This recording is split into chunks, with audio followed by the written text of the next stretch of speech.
the Rangers offense might have solved its biggest problem, how to hit lefty pitching. Plus, the rotation has some finally great news about reinforcements being quickly on the way. We'll talk about all that and more on this episode of Locked On Rangers.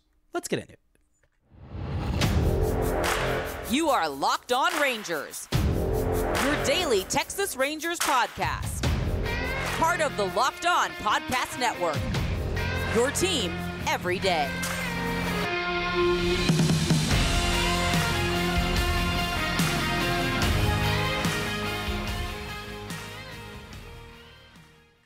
You are locked onto the World Series champion Texas Rangers. I'm Bryce Paddock, a cripplingly addicted Texas Rangers fan covering this team for 11 seasons, including all 6 as the founder and host of this podcast. Thank y'all so much for making Locked On Rangers your first listen every single day. If not already, you can follow me on Twitter at Bryce Paddock. You can follow the show at Locked On Rangers. Hit subscribe on your favorite podcasting platform and on YouTube, where the best way you can help grow the show is to comment nearly any single thing below. Before we get into the offense figuring out how to hit some lefties, the rotation that's here doing a great job, and some reinforcements quickly on the way. This episode is brought to you by SupplyHouse.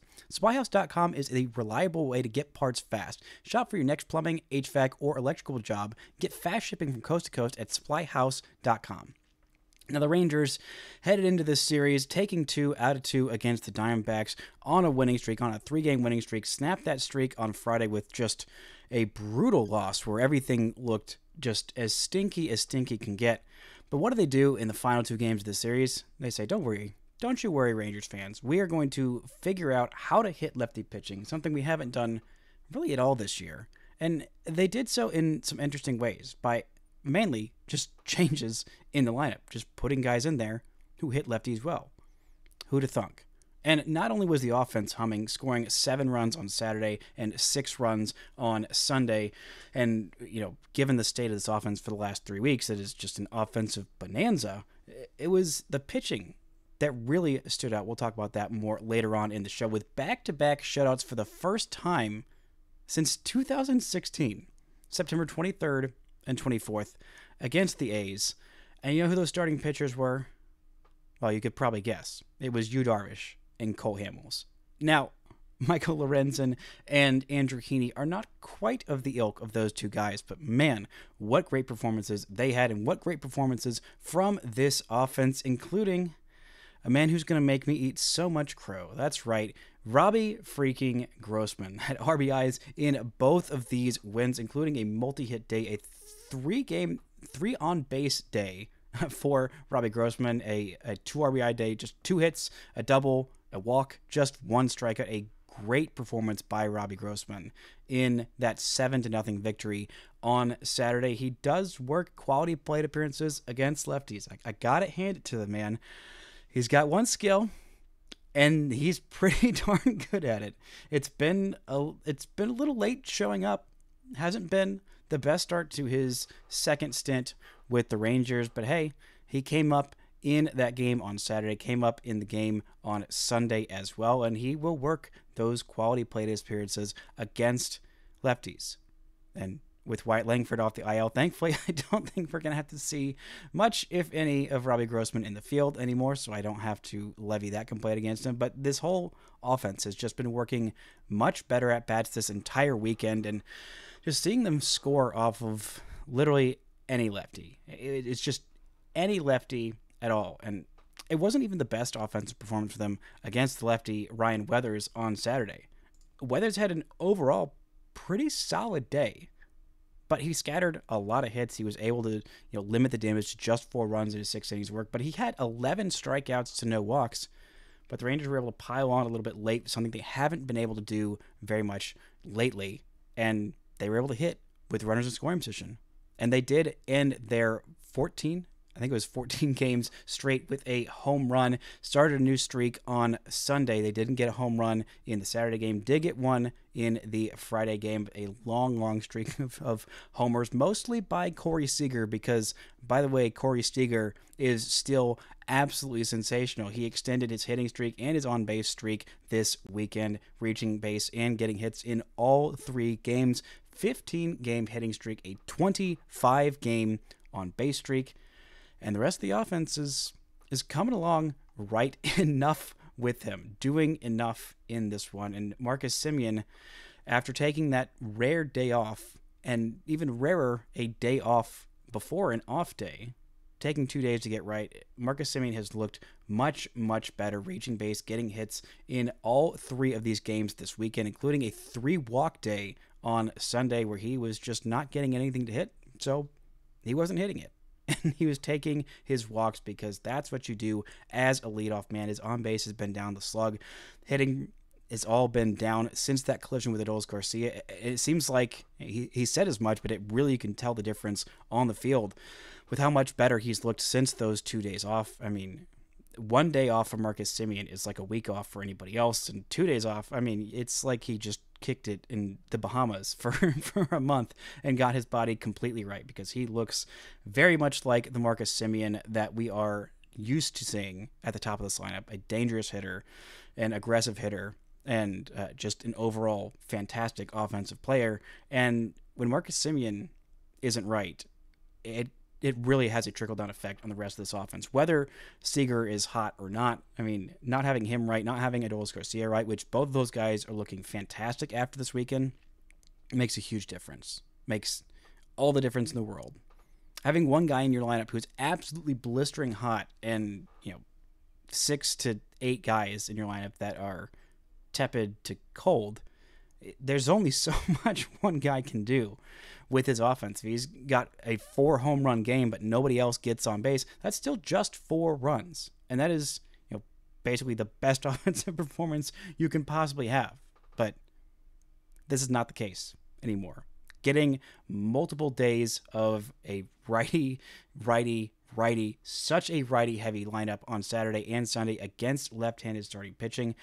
The big change really was Nathaniel Lowe. Not having him in there against lefties, this was a thing with Nathaniel Lowe throughout his career that we have been looking at. It's something that the Rays did not think that he could do. They didn't think he could hit lefties. In that Silver Slugger season, though, he was fantastic against lefties. Last year, not so much. This year, not really so much either. He has not been that great against lefties, and it was the first time in his Rangers tenure that he has been on the active roster and not started consecutive days. And with another really tough lefty on the mound on Monday in Tariq Skubal, I wouldn't be surprised if it's 3 straight days that Nathaniel Lowe doesn't start. But this year against lefties, he has been okay, not anything great. He only has a couple of extra base hits in 55 plate appearances. Got a 619 OPS against lefties versus a 731 OPS against righties. Just overall offensively, it's not been a great year for Nathaniel Lowe. And it's incredibly frustrating for him, and I'm sure for the Rangers as well. They're expecting him to come back and look a little bit more like the version of Nathaniel Lowe that we saw that won a Silver Slugger back in 2022. And for the second half, after the All-Star break, I mean, he looked like one of the best hitters in baseball. And the Rangers still know he's got that in there. I just don't know exactly what's quite off with him. It's partially the swing decision, partially he's just not hitting the ball as hard, partially offensive numbers are down across Major League Baseball, but it's just not been the season that Nathaniel Lowe was hoping for. And it started off late with the oblique strain that caused him to miss the first couple of weeks and the vast majority of spring training. Maybe he's still, getting into his rhythm, still getting there, but I mean, he's had a decent number of plate appearances this year. He's played in 37 games so far, 155 plate appearances.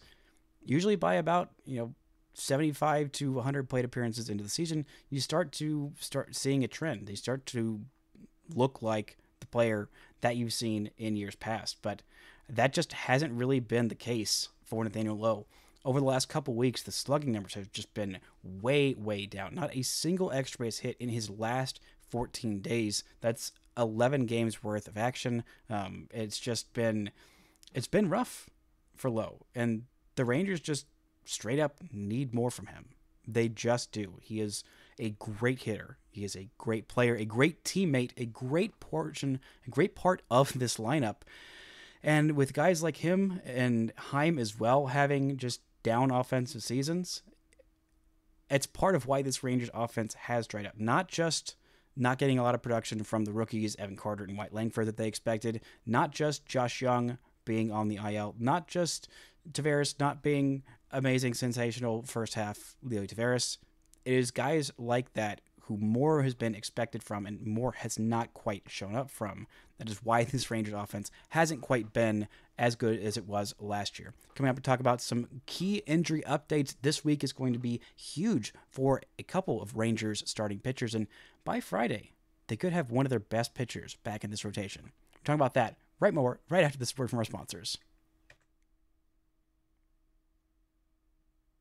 This episode is brought to you by SupplyHouse. Get supplies from the site that's made for the skilled trades, SupplyHouse.com. SupplyHouse.com is the reliable way to order plumbing, HVAC, and electrical products online. Their easy-to-use website is packed with helpful resources and the latest product info to help you get the job done right. Shop a complete inventory of over 200,000 parts from over 400 top brands and get your order delivered right to your door with fast shipping from coast to coast. Need help with an order? Get expert support and industry-leading service from the friendliest folks in the business to talk to a real person every time. Pros in the skilled trades can get a competitive edge by joining SupplyHouse.com's free Trade Master program. Every Trade Master gets access to a dedicated phone line, free shipping, and discounts on every order. Join the thousands of trade pros already benefiting from their free membership at SupplyHouse.com/TM and order plumbing, HVAC, and electrical supplies from anywhere with just a few clicks at SupplyHouse.com. Now, I don't think I need to tell you that the Rangers have had some starting pitching injuries this year. But thankfully, as you look at the IL, instead of having a 6 or 7 man rotation on the IL, the Rangers only have 5 starting pitchers on the IL. And who knows, by the end of this week, they might only have 4 starting pitchers on the IL. This is going to be a big week for rehabbing and injured Rangers starting pitchers because we got the news that this week Tyler Mahle is going to face live hitters, for the first time this week since his elbow reconstruction surgery. That is huge, huge news. It means that he is on pace exactly where he wants to be. Don't know exactly which day that's going to be, but he's been throwing live bullpens. He's been throwing them off the mound. He's been throwing them with his entire repertoire. And I feel like that was a signing that really went under the radar. A guy who I really thought the Rangers would kick the tires on a little bit more aggressively when Minnesota ended up acquiring him at the trade deadline. They ended up giving up a lot of top-tier prospects to do so and didn't get a whole lot of starts out of Mahle. So didn't really work out for the Twins. Worked out really well for the Reds. But I think this signing is something that has been very overlooked because he's not going to pitch probably until July. And we'll see if he is his full Mahle self after that. But just getting him back in this rotation on this roster, maybe he will end up being, I can't imagine they'll start him as a reliever. I'm sure he will come back and be a part of this rotation. Who knows exactly what's going to change with this rotation once all these starters, all these starters get off the IL, but just getting that news that Mahle will face live hitters at some point this week, that is encouraging news. We haven't quite gotten the same update from Kumar Rocker, who had his elbow reconstruction surgery the exact same day as Mahle, but they have been basically on the same timeline since the injury. Both of them are recovering nicely and progressing in their healing at a rate that the Rangers are very, very happy with. And so hopefully at some point we can see Kumar Rocker face live hitters at some point this week, and then he'll have probably a rehab outing or two at the Arizona Complex League. We'll see. But then once Kumar Rocker is fully healthy, he's going to go right to Double-A Frisco, which was where he was headed right before he had to have surgery on that elbow. We also got some good news about John Gray. He could be back as soon as Friday of this week, which is great news. He is facing live hitters this week, which is very encouraging because he was honestly the Rangers' best starting pitcher for this whole year until he got hurt, which is crazy, especially given that first start that was just so awful that I feel like there was a lot of blowback of, oh my gosh, John Gray is absolutely going to be the one to be shoved into the bullpen as soon as any of these healthy starters get back. And well, all he did was be one of the healthiest starters that the Rangers have had, which is not saying a whole lot, but he was so consistent, so good, so durable until he got hurt with that groin strain. But he came up huge for the Rangers when they needed him most. Max Scherzer said that his check engine light is off. He threw a bullpen this weekend, and he's thinking that he could face live hitters at some point this week as well. Hasn't been confirmation on that just yet, but Scherzer is feeling very, very good after all the treatment that he's been getting. That is great news. I think that Max Scherzer is going to make a big difference in this rotation whenever he gets back. I feel like he's been overlooked. I know he is clearly on the older side, but he's still Max Scherzer. And when he was on the hill for the Rangers and healthy last year, he was downright fantastic. And adding a starter like that to your rotation with that kind of experience, that kind of, know-how, that kind of pitchability, it's going to have trickle-down effects on this team. Now, the starting rotation hasn't really been the problem, so all of these starting pitchers hopefully coming off the IL when they are expected to. It's not going to make that big a difference, but I think it will make in terms of the quality of what the rotation has been so far. But I think what it's going to make a big difference in is, the trickle-down effect of guys who have been great in the starting rotation moving to the bullpen, and so you have more depth in your bullpen, which is not something this team has had for the majority of this year. Obviously, Latz has been pretty great. Robertson has been pretty great. Leclerc has been much better as of late, and Kirby Yates has been downright fantastic for this team. And so adding those guys, adding some guys who have been pretty darn good in the rotation to that bullpen, I think will make this pitching staff even better.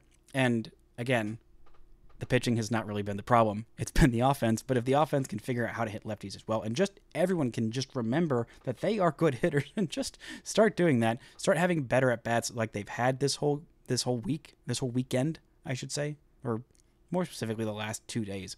They weren't necessarily the best at bats in that Friday stinker loss against the Marlins.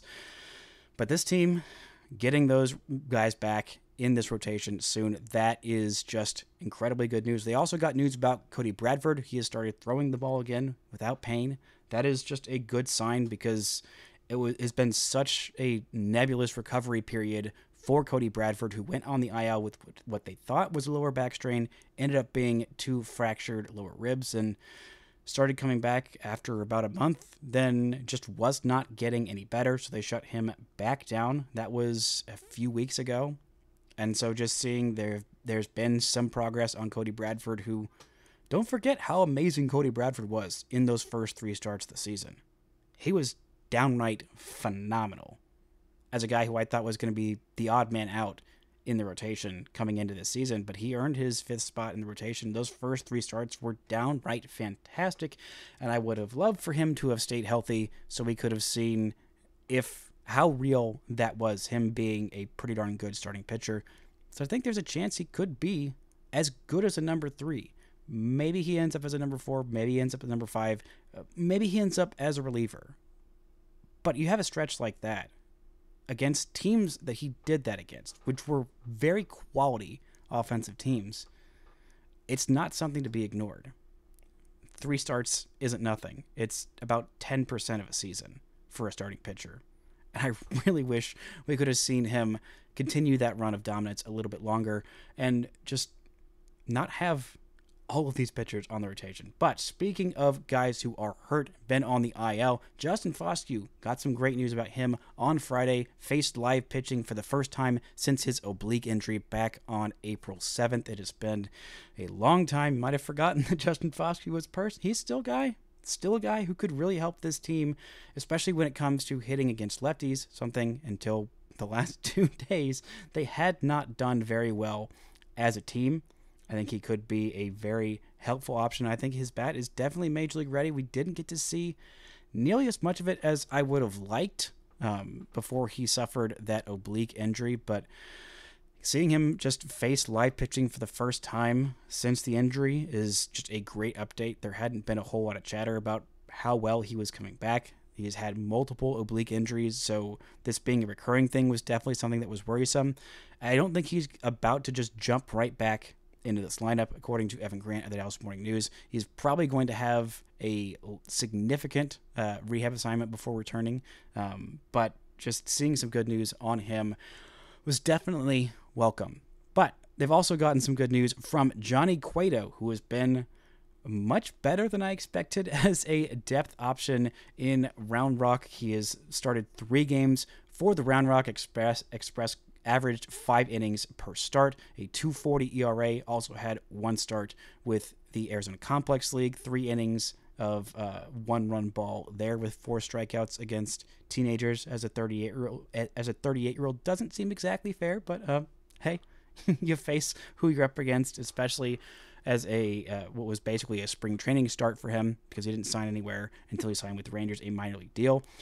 He pitched well in his last outing, but he's got an opt-out in his deal. He's said he was going to take about 72 hours to figure out where he is, if he is going to stick with the Rangers in AAA or if he is going to try and pursue a deal with a major league team. I'm sure that there is some major league team that would want to pick him up. Last year with Miami, he wasn't great in 13 appearances, just over 50 innings, and ERA over 6, but he looks solid so far in the minors. Again, it's worth saying even about a guy who has been to the majors, but the difference between AAA and the majors is massive right now. So him doing pretty well against AAA hitters isn't the hugest indicator that he's going to come up and be able to be a solid back-end rotation option. But I'm sure there's a team out there that will probably take a chance on him. So I don't anticipate him staying too long with the Rangers, but getting these positive updates on Mahle, on Scherzer, also on Gray as well, is huge for this team because they are definitely going to need some of these reinforcements coming back. But the guys who have stepped up while they've been hurt have been fantastic. We're going to talk about that right after this word from our sponsors.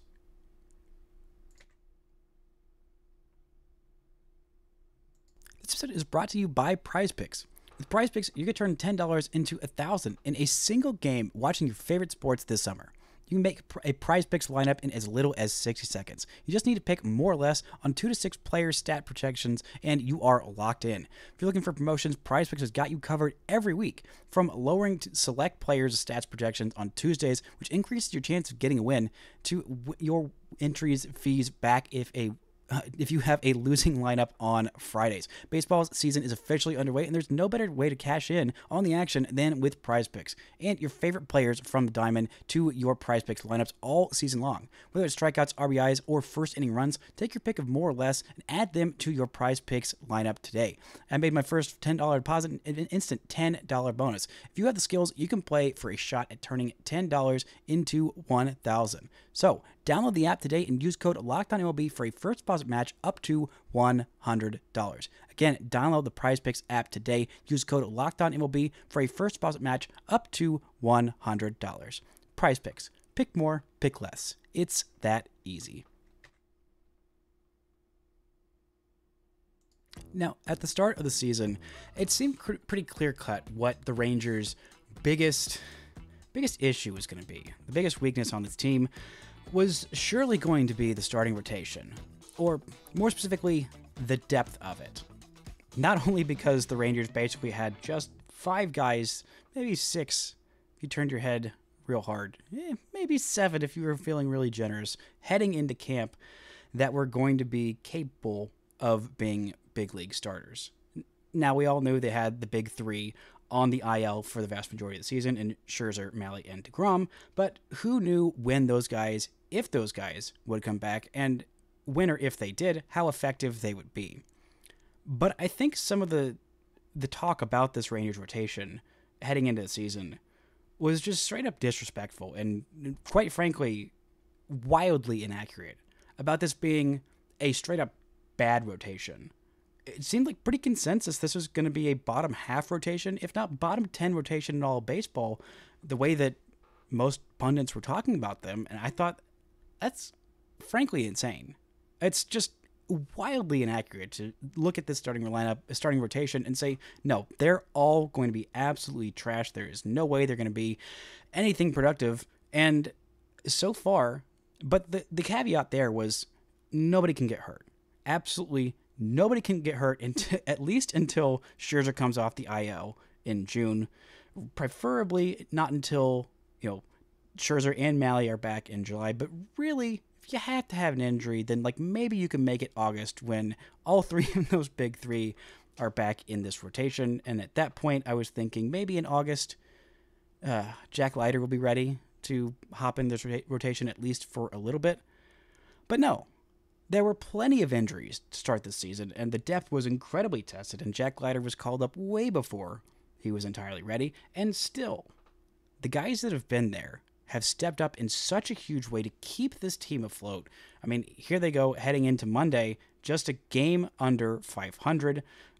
At worst, 4 games back from the Mariners for first place in the AL West, and definitely 4 games ahead of the Astros for second place in the AL West. Now, they're not nearly as close as they'd like to be in the wild card race, but they're hovering around 500. They're still within reach of the AL West. Nobody in the AL West is running away with this division by any means. And the Rangers still have a lot of games against the Mariners where they can make up that ground, including a series coming up in a couple of weeks in Seattle that I think is going to be absolutely massive for both of these teams.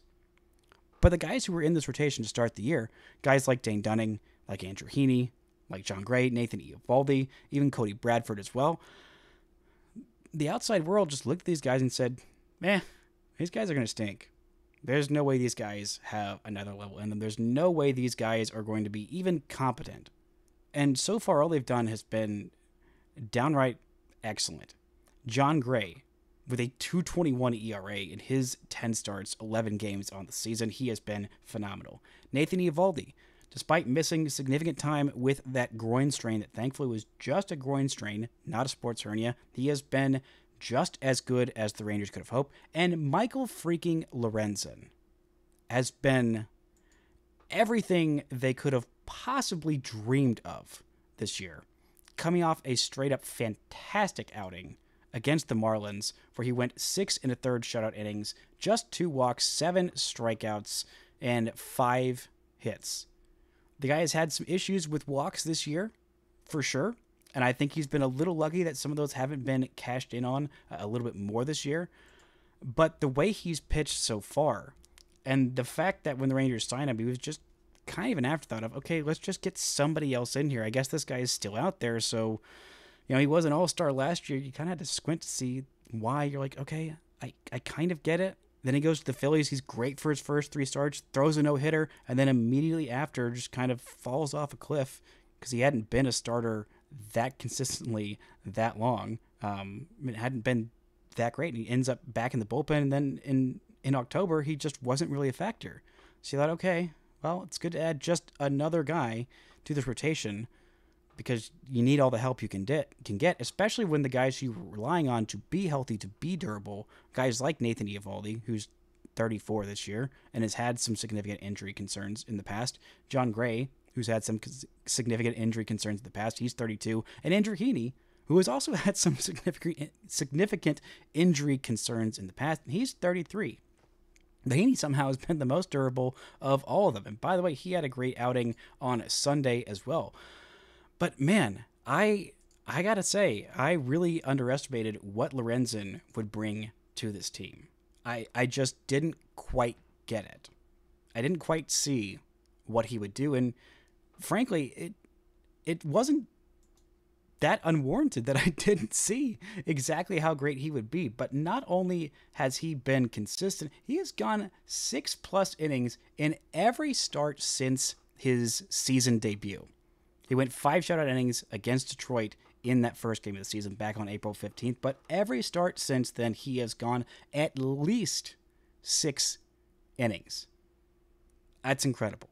And it is so incredibly needed for this rotation, not just him stepping up every 5th day, but stepping up in a big way, pitching himself out of jams, not allowing very many hits in most of these outings. And the strikeout numbers have been better than I expected. He has been more than just another guy in this rotation. He has been fantastic.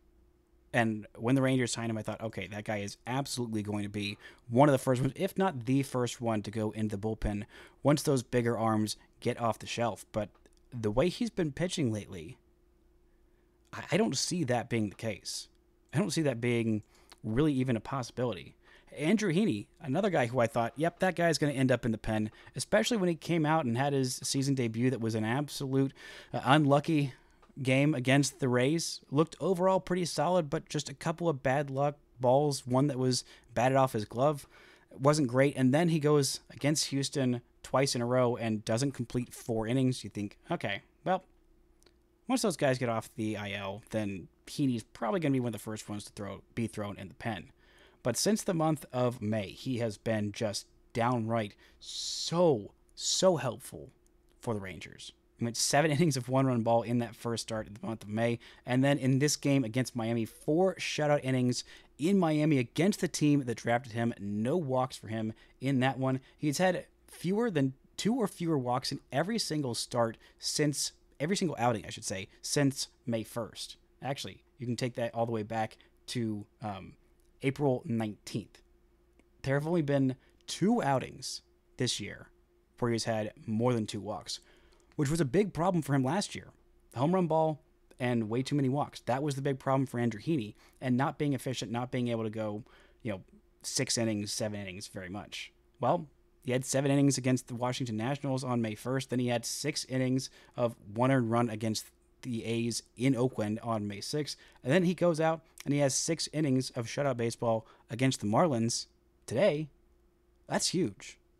That's huge, not only getting out there, being durable, and doing it in multiple different ways, because his last outing was a kind of piggyback start with Nathan Eovaldi, who is just coming off the IL, giving the Rangers 2 1/3 innings of quality ball against the Diamondbacks in a game where the Rangers ended up winning. He's been so good for this team and so overlooked and just so helpful this year. I mean, I don't struggle to think because I know where this team would be without great performances this year by guys like John Gray, like Michael Lorenzen, like Andrew Heaney as well. I mean, you expected Nathan Eovaldi to be really darn good when he's on the hill. That's not really some surprise. Like, shocker, the guy who ended up having an undefeated postseason last year and stepping up for the Rangers in big ways all throughout the regular season in 2023. Him stepping up and being amazing is by no means surprising, but the rest of these guys stepping up in these huge ways while the Rangers have just been in dire need from anything from their starting pitching, and the offense just has not really gotten going much, if at all, of this year.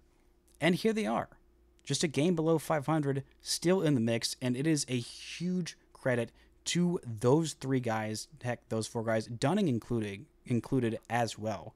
I mean, I cannot praise these guys enough for the starts that they've had, the outings that they've had, and even if they do end up in the bullpen later on this year, if the Rangers end up making the playoffs, you got to look back at the performances the first couple of months from these guys in the rotation who have been there while the other stars have been on the IL and say, we are not here without these guys. That's going to do it for today's show. Thank y'all so much for listening and subscribing. And until next time, don't forget to enjoy World Series champion Texas Rangers baseball.